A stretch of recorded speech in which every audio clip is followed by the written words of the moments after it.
in some of our best-known shows, including Emmerdale and London's Burning, of course, as well. And she's currently in the BBC Three service, Lip Service. You might not know, though, that Heather's also a talented singer and was the first TV star ever signed by Simon Cowell to make a record.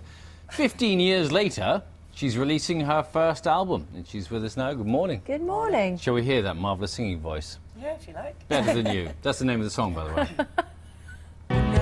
Right, what's it? Rather angry song, that, isn't it? It is, yeah.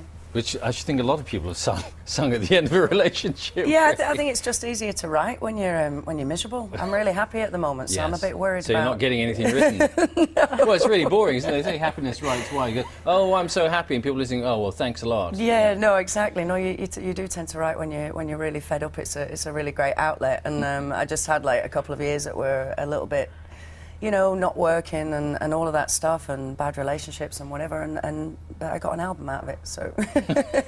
Now, and Bill mentioned that you were signed by, you know, the Mr. Big Stuff, Simon Cowell. I can't remember whether I signed or not, but basically, well, I can't remember whether the actual contract was signed. Surely, Nigel you can Wright, remember if you signed with Simon Cowell. Well, Nigel Wright, who produced the album and who I met through the whole experience with BMG, seems to think that I didn't sign. I seem to think that I did. It's so long ago now, but we did release a single. We released the cover of The Rose, and it was in London's Burning, and it was on the back of London's Burning, and kind of a lot of actors were doing that at the time. Yes, because it was I don't know that I was the first. I think Robson and Jerome, yes. he did that as well. That was his thing. This was before Pop Idol, X Factor, everything like that. And Martin wasn't McCutcheon did a single and all that sort of stuff, and it was in that same sort of bout of actors bringing out records. So did he spot you singing and then decide to... No, the producers of London's Burning found out that I could sing, so I sung jazz, and I had a jazz residency in Manchester, and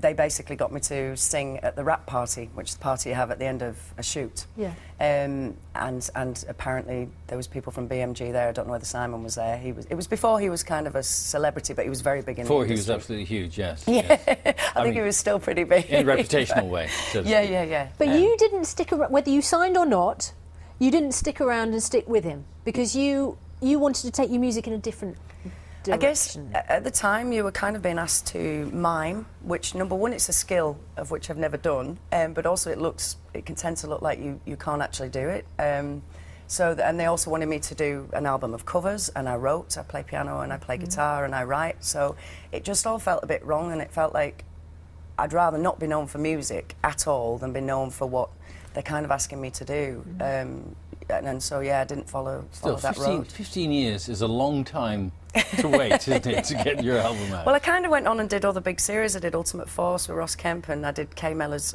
drama called The Chase, and stuff just happened like that, and I carried on gigging. And it wasn't until sort of Twitter and Facebook took over that you could advertise your gigs without having huge budgets behind you and all of that, and people could find you on Twitter, and suddenly you could say, hey, I've got a gig, and suddenly then people were arriving and gigs were getting full, and I just sort of went down this road and built it up from scratch, really. So down to the fans completely. Yeah.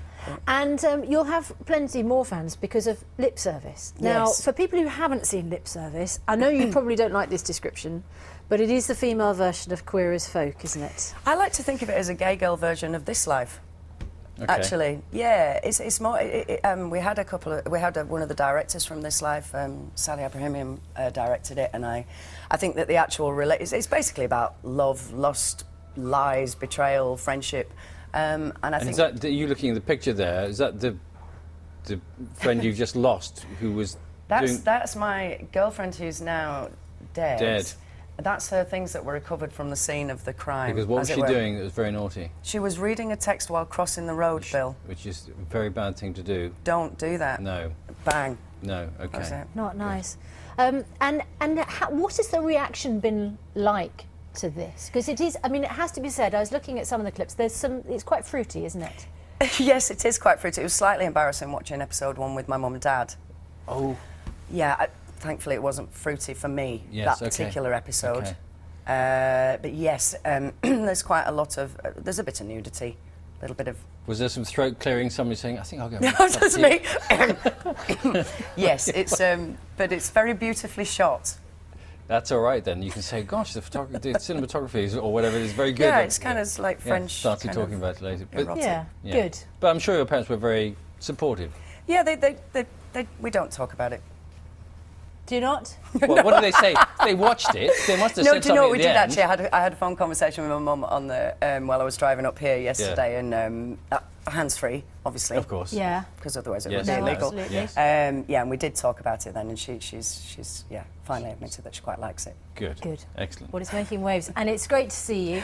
And Thanks very much. you're a busy woman because Heather's album, Fairy Tales, It's out on the 21st, and then we go on tour from the 22nd of May to the 5th of June. I think we're in Manchester on the 26th. Come along. All right. But it's all on the website, heatherpeace.com. You can find all the dates. Brilliant. All right, Heather, thanks very much. Great No to problem, see you. thanks for Thank you so having me. much. More music in just a moment because the losers